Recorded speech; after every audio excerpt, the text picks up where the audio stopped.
Doctor Rupa Mangalani, associate professor political science department में MA final year के भाग पेपर नंबर 6 के लिए आज भारतीय राजनीति की समसामयिक प्रवृत्तियों का ये भाग 2 है। तो भाग 1 में हम देख चुके हैं लोकतंत्र में आस्था और अवरोध और साथ ही संसदीय बनाम अध्यक्षात्मक शासन व्यवस्था और गठबंधन सरकारें। तो ये 3 टॉपिक हम देख चुके हैं कि भारतीय राजनीति की समसामयिक प्रवृत्तियां, यानी वो प्रवृत्तियां जो पिछले 2 दशक से भारतीय राजनीति में रहीं, वो किस प्रकार से उनका मुख्य आयाम है, तो उसको हम देख चुके हैं। उसी क्रम में आज हम अन्य प्रवृत्तियों की बात करेंगे। तो ये भाग 2 है जो कि एमए के पेपर के लिए है। इसमें जो मटेरियल आपको दिया जा रहा है ये आप अलग अलग टॉपिक में यूज़ कर सकते हैं। तो आइए जानते हैं भारतीय राजनीति की अन्य समसामयिक प्रवृत्तियां क्या हैं। तो राजनीति का अपराधीकरण एक अन्य प्रवृत्ति है और सामान्यतः अपराधी राजनीति में अपना पहला प्रवेश चुनाव के माध्यम से करते हैं। भारत में राजनीति का अपराधीकरण अर्थात अपराधियों का राजनीतिक दलों तथा संसद सहित समस्त विधायी संस्थाओं में सीधे प्रवेश को गंभीर रूप ले लिया है। ये माना जाता है कि भारतीय राजनीति में चौथे लोकसभा चुनाव के दौरान आपराधिक तत्वों का राजनीति में प्रवेश प्रारंभ हुआ, जिससे 1967 से 1976 की अवधि में राजनेताओं से प्रोत्साहन और संरक्षण प्राप्त था। 1989 से 2002 और पश्चातवर्ती युग में भी इसका तेजी से प्रसार हुआ। पहले बिहार और उत्तर प्रदेश और उसके बाद अन्य राज्यों क्रमशः मध्य प्रदेश, पश्चिम बंगाल, उत्तर पूर्वी राज्यों, महाराष्ट्र, गुजरात, आंध्र प्रदेश ने भी में प्रसारित हुआ। राजनीति में संगठित अपराधियों के आने से चुनावी राजनीति दूषित होती है। चुनाव के दौरान फर्जी मतदान, मतदान केंद्रों पर कब्जा, विरोधी मतदाताओं को वोट न डालने की धमकी, चुनाव अधिकारियों पर दबाव, प्रतिद्वंदी प्रत्याशी तथा समर्थकों की हत्या और आतंक के माहौल से चुनावी व्यवस्था को ही ठप कर देना, ऐसे ही चुनावी दोष हैं। इन सबसे आगे का चिंताजनक पहलू अपराधियों द्वारा राजनीतिक दलों से टिकट प्राप्त कर प्रत्याशी के रूप में चुनाव लड़ना और अपने अनैतिक साधनों, संपर्कों, बाहुबलों से निर्वाचित होकर विधानसभा और संसद में पहुंचना तथा विधि तोड़ने वाले अपराधियों का विधि निर्माता बनकर पुलिस संरक्षण प्राप्त करना मुख्य तत्व थे। तो इस प्रकार राजनीति का बढ़ता हुआ अपराधीकरण जो है एक चिंताजनक पहलू है। इस संदर्भ में association of democratic reforms ADR जो है उसने इंडियन इलेक्शन वॉच के अध्ययन द्वारा ये बताया है कि 2004 के 14वीं लोकसभा आम चुनाव में 24%, 2009 के 15वीं लोकसभा चुनाव में 30% और 16वीं लोकसभा में 34% सांसद आपराधिक पृष्ठभूमि के थे। एडीआर के द्वारा 17वीं लोकसभा के उम्मीदवारों द्वारा दिए गए चुनावी हलफनामों के अध्ययन से ज्ञात होता है कि चयनित सांसदों में से 29% सांसद ऐसे हैं जिनके विरुद्ध गंभीर मामले दर्ज हैं। चुनाव के समय भरे जाने वाले सूचना के अधिकार हलफनामे में प्रांतों के विधानसभाओं के लगभग 4032 विधायकों में से 1258 ने स्वयं पर आपराधिक मामले दर्ज होने की बात को स्वीकारा है। इनमें 15% पर गंभीर मामले दर्ज हैं। सांसद, विधानसभा, पंचायत हर स्तर के चुनाव में परंपरागत बाहुबलियों, पेशे से अपराधियों, भूमाफियाओं, तस्करों एवं नक्सलवादियों का दबदबा बढ़ता जा रहा है। चुनाव में अभूतपूर्व पैमाने पर पैसा, शराब और अन्य सामग्रियों के वितरण की रिश्वत से चुनावी प्रक्रिया दूषित हुई है। चुनाव आयोग के अनुसार वर्ष 2019 में अगर देखा जाए तो के लोकसभा चुनाव में पूरे देश में 60 करोड़ रुपए और अवैध धन के रूप में पकड़े गए, जिनसे शराब और मादक द्रव्य और नकदी आदि शामिल थी। तमिलनाडु का उत्तरी जिले के वेल्लोर में राजनीतिक दल के कार्यकर्ताओं के पास मतदाताओं को चुनावी रिश्वत देने के मकसद से पैसे रखे हुए थे और लगभग ये 10.28 करोड़ की बरामदगी हुई। उसके बाद चुनाव आयोग द्वारा चुनावी इतिहास में पहली बार देश के संसदीय सीट के निर्वाचन को रद्द किया। इस आधार पर रद्द किया कि वहाँ अवैध पैसे वितरण होने की संभावना थी और इसे मतदाताओं के लिए वितरण के लिए लाया गया था। राष्ट्रपति KR नारायणन के अनुसार विशुद्ध अवसरवादिता व मूल्य रहित सत्ता की राजनीति ने सिद्धांत और आदर्शवाद जनता के बीच संबंध, समूहबद्ध दल की राजनीति की जगह ले लिए। भ्रष्टाचार राजनीति और समाज के आवश्यक मूल्यों का क्षरण कर रहा है। तो इस प्रकार राजनीति के अपराधीकरण पर राजनीतिक दल मौन साधे हैं। 90 के दशक में भौरा कमेटी आई थी और उसने अपराधियों व राजनीति के गठजोड़ में आपराधिक नेटवर्क तथा सामंतर सरकार चलाए जाने पर चिंता व्यक्त की। चुनाव आयोग और सुप्रीम कोर्ट ने भी समय समय पर जो है वो राजनीति के अपराधीकरण की गंभीर समस्या पर स्वतः संज्ञान लिया। उल्लेखनीय है कि सुप्रीम कोर्ट ने पिछले कुछ वर्षों में राजनीति को अपराधीकरण से मुक्त रखने के लिए दूरगामी निर्णय दिए हैं। इसमें प्रमुख हैं चुनाव आयोगों को निर्देश देकर चुनाव के नामांकन दाखिले के समय उम्मीदवारों को जो है वो किस तरह से रखा जाए।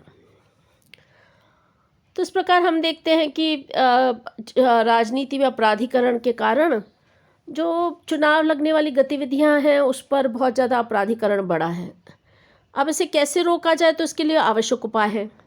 एक तो आपराधिक गतिविधियों जितनी भी हो रही है उसमें संलग्न व्यक्तियों के चुनाव लड़ने पर कानूनी रोक लगाएं। और क्या करें, आपराधिक कानूनी व न्याय प्रक्रिया जो है उसकी व्यवस्था के दोषों को दूर करें, जिससे क्या लंबित मुकदमों का अतिशीघ्र निस्तारण हो। और क्या कर सकते हैं, चुनावी राजनीति को व्यवस्थित करें, प्रेस और मीडिया द्वारा दागियों की सच्चाई को सामने लाएं। लेकिन सबसे मुख्य आवश्यकता है कि मतदाता द्वारा ऐसे आपराधिक लोगों को चयन ही नहीं किया जाए और उसे खारिज किया जाए। तो इस प्रकार हम देखते हैं कि राजनीति के अपराधीकरण को रोका जा सकता है। दूसरी बात है, अगली प्रवृत्ति या पांचवी प्रवृत्ति जो कि कहा जाए वो है राजनीतिक दल व्यवस्था में बदलाव। तो 2 दशकों से भारत की राजनीतिक की दल व्यवस्था यानी पार्टी सिस्टम में चेंज हुआ है। अगर हम देखें तो 90 के दशक में देश के राजनीतिक दलों ने अपने परंपरागत सिद्धांतों को के प्रति जो कठोर आग्रह था उसके स्थान पर सत्ता प्राप्ति या सत्ता को प्रभावित करने की जो क्षेत्रीय संभावनाओं के अनुसार ही डिसीजन लिए। केंद्र में अल्पमतीय सरकार आई, अल्पमत मिला तो क्षेत्रीय राजनीतिक दलों और करिश्माई प्रादेशिक नेताओं की भूमिका में भी वृद्धि हुई। तो भारत में दलीय व्यवस्था अब जो है वो एक दलीय व्यवस्था से बहुदलीय व्यवस्था में तब्दील हो गई है। पहले एक दलीय प्रभुत्व व्यवस्था थी, एक दल का बोलबाला था। अब क्या है, राजनीतिक दलों में विचारधारा के कठोर आग्रह थे, अब आग्रह नहीं है, अब क्षेत्रीय दल है। क्षेत्रीय राजनेताओं का महत्व है, उनका राष्ट्रीय राजनीति में महत्व दिखाई देता है। राष्ट्रीय स्तर पर राजनीतिक अस्थिरता के कारण अल्पमत प्राप्त राजनीतिक दलों को सत्ता में बना रहने के लिए क्षेत्रीय दलों के समर्थन पर निर्भर रहना पड़ता है। चौथे आम चुनाव के बाद राज्यों में गैर कांग्रेसी सरकारों का गठन हुआ। क्षेत्रीय दल सीमित रूप से उभरे, 80 के दशक में अपने अपने क्षेत्र में प्रभावी हुए, किंतु 1989 के उत्तरोत्तर खंड में राष्ट्रीय स्तर पर सरकारों का गठन हुआ और संचालन में क्षेत्रीय दल मजबूत और प्रभावित स्थिति में उभरे हैं। 1989 से 2013 के वर्षों में राष्ट्रीय स्तर पर किसी भी दल को स्पष्ट बहुमत प्राप्त न होने के कारण भारतीय दलीय पद्धति में चेंज हुआ है। आज राज्यों की राजनीति तथा राष्ट्रीय राजनीति में गठबंधन और क्षेत्रीय दलों में समझौते आवश्यक हैं। तो इस कारण से संसद में महत्वपूर्ण कार्यों के लिए क्षेत्रीय दलों का समर्थन जरूरी है। तो इस प्रकार हमने देखा कि दलीय व्यवस्था अब पूरी तरह से चेंज हो गई है, क्योंकि अस्पष्ट जनादेश वाले संसदों के युग में क्षेत्रीय दल प्रादेशिक नेताओं ने एक और स्थानीय हितों की आवाज़ों को बुलंद किया है। तो दूसरी ओर दबाव की राजनीति व सौदेबाजी ने भारतीय राजनीति में संकट भी उत्पन्न किए हैं। केंद्र के शासन की बागडोर अब एक अकेले दल के पास नहीं है, बल्कि घटक दलों के सम्मेलन से बने गठबंधनों के साथ में होती है। सारे देश में राज्य स्तरीय व क्षेत्रीय दलों का अस्तित्व, प्रभावशाली एवं व्यवस्थापक भूमिकाएं अहम तथ्य हैं जो भारतीय राजनीति का स्वरूप, संचालन एवं उसकी दिशा को तय करते हैं। तो क्षेत्रीय दलों के क्षेत्रीय क्षत्रपों ने राष्ट्रीय राजनीति को प्रभावित किया है। इसी प्रकार हम देखें तो भारतीय राजनीति का एक अन्य तत्व है, वो है न्यायपालिका बनाम विधायिका। तो भारत ने संसदीय शासन प्रणाली को अपनाया है, लेकिन भारतीय शासन में संविधान सर्वोच्च है, जिसके अंतर्गत आशा व्यक्त की गई है कि शासन का जो स्वरूप होगा वो कल्याणकारी होगा। विधायिका, कार्यपालिका और न्यायपालिका उस उद्देश्य के लिए काम करेंगी। तो भारतीय राजनीति में इन तीनों अंगों में सामंजस्य बिठाने के लिए उपबंध है। भारतीय लोकतंत्र में व्यवस्थापिका, कार्यपालिका और न्यायपालिका इन तीनों के लिए अपने अपने कार्य करने के नियम हैं। लेकिन न्यायाधीशों की नियुक्ति की प्रक्रिया से ये कोशिश की गई है कि न्यायपालिका की स्वतंत्रता जो है वो प्रभावित न हो। विगत दशकों में ऐसे मुद्दे उभरे हैं जिन पर न्यायपालिका और विधायिका में मतभेद बना हुआ है। ऐसे मुद्दों में मुख्यतः संविधान का प्रथम संशोधन, शंकरी प्रसाद का मामला, संविधान का 17वां संशोधन व सज्जन सिंह का मामला, गोलकनाथ बनाम स्टेट ऑफ पंजाब का मामला, संविधान का 24वां, 26वां, 29वां संशोधन, केशवानंद भारती का मामला, इंदिरा नेहरू बनाम राजनारायणवाद, 42वां संविधान संशोधन और मिनर्वा मिल्स का मामला, समान नागरिक संहिता, राजनीति का प्राधिकरण, आरक्षण का मामला, अनुच्छेद 356 का प्रश्न, राज्यपाल की भूमिका, लोकसभा में सांसदों के निष्कासन का प्रश्न और न्यायाधीशों की नियुक्ति संबंधी कॉलेजियम बनाम न्यायिक नियुक्ति आयोग, न्यायपालिका में पारदर्शिता आदि मुद्दे शामिल हैं। इन मुद्दों पर विधायिका व न्यायपालिका के दृष्टिकोणों में भिन्नता प्रकट होती है।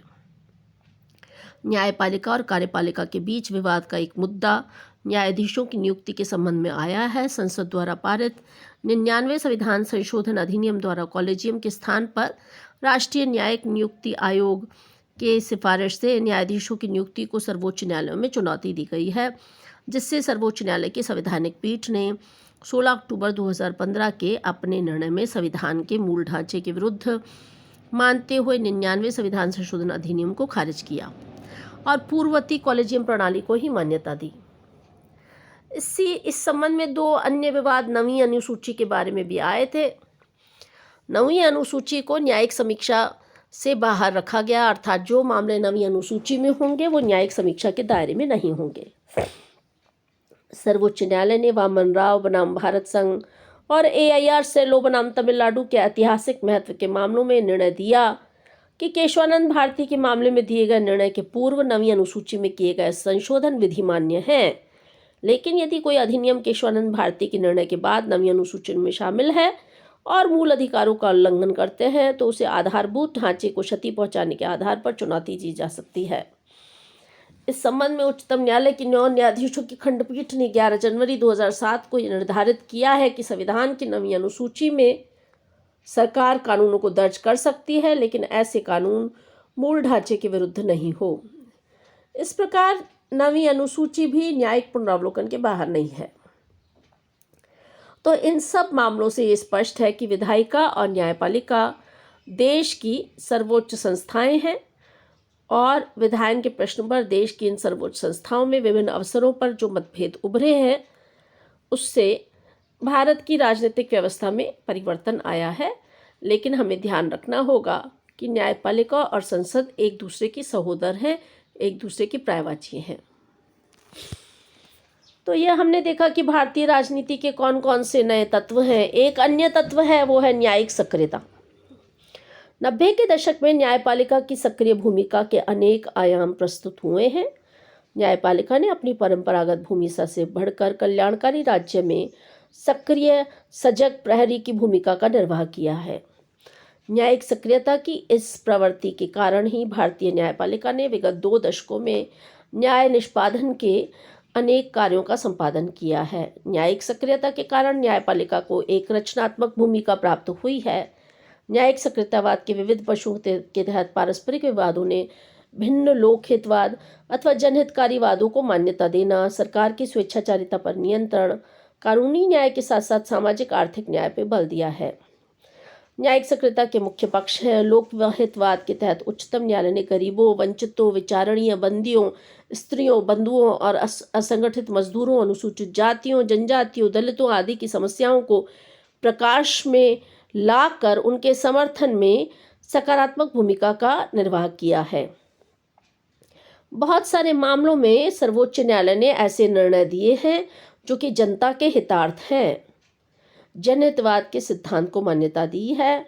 पिछले 3 दशकों में जनहित अभियोगों के तहत जिन वादों की सुनवाई की गई उसमें बहुत सारे महत्वपूर्ण मामले थे, जैसे Agra protection home case, Mumbai के बट्टी वासियों का मामला, तिलोनिया के श्रमिकों का मामला, सुनील बत्रा बनाम दिल्ली प्रशासन विवाद, एशियाड श्रमिक वाद आदि। तो इस प्रकार हम देखते हैं कि भारतीय राजनीति की नवीन प्रवृत्तियों में जो अन्य प्रवृत्तियां आई हैं भाग 2 के तहत, वो है राजनीति का अपराधीकरण। इसके अलावा राजनीतिक अपराधीकरण के साथ साथ राजनीतिक दल व्यवस्था में जो चेंज हुआ, फिर हमने देखा न्यायपालिका बनाम विधायिका का जो टकराव हुआ, और अंत में हमने देखा न्यायिक सक्रियतावाद। तो ये भारतीय राजनीति की नवीन प्रवृत्तियां हैं।